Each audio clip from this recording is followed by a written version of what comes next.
You tell yourself a story every day. In this story, you are the martyr, the giver, the one who always says yes. You believe your inability to set boundaries is a sign of moral superiority. You think your silence is kindness. You think your submission is love. But let's look closer. This is not kindness. This is a transaction. You are not being nice because you care. You are being nice because you need to be needed. You are trading your obedience for safety. And deep down, you are keeping a score that no one else can see. This is why you are exhausted. Not because you give too much, but because you are acting. Finds this as covert contract. It is a silent agreement you make with the world, but you never tell the other person.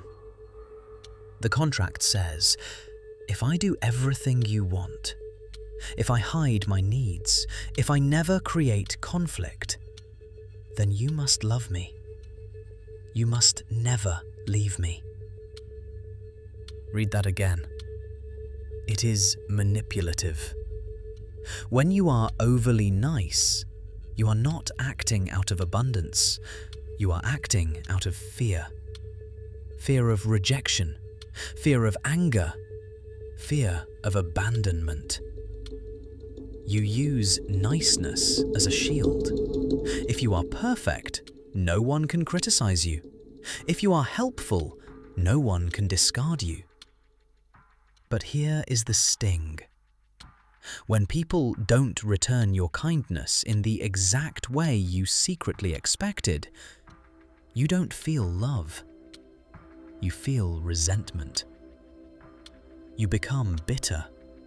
You think, after all I did for them. But they didn't ask you to do it. You did it to buy their approval. And now you are angry because the purchase failed.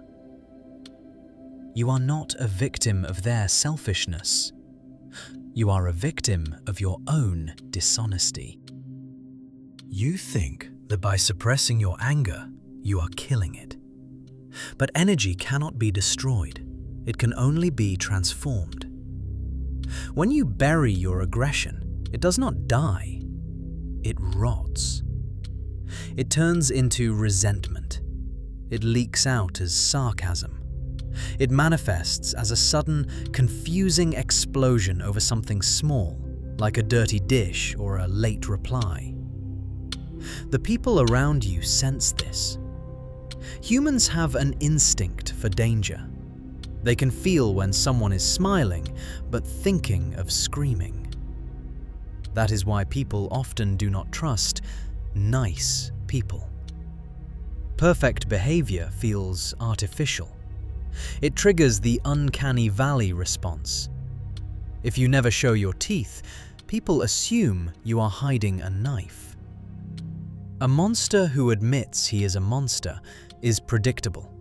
You can deal with him. But a nice person who denies their own shadow is a ticking bomb.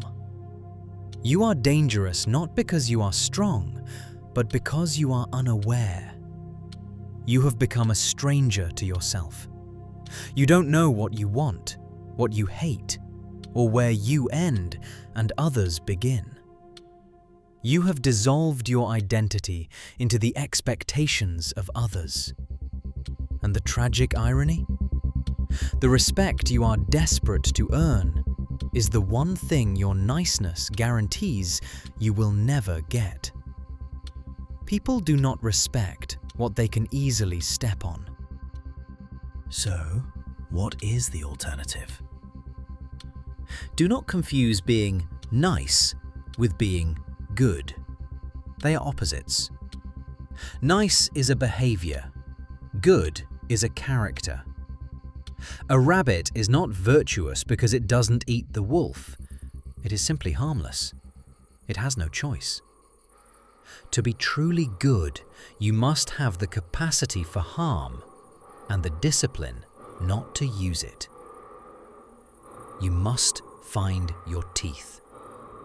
Stop aiming for peace. Aim for truth. The next time you feel the impulse to say yes when your body is screaming no, stop. Observe the panic rising in your chest. That panic is not your conscience, it is your programming.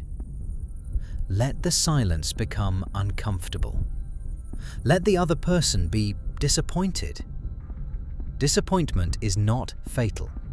In fact, it is the filter you need. The people who leave you when you set boundaries are the ones who were only there for your submission. Let them go. You are terrified that if you stop acting, you will be alone. Perhaps. But it is better to be alone with a reality than to be crowded by a lie. Stop trying to be a good person. Just be a person. The rest will follow.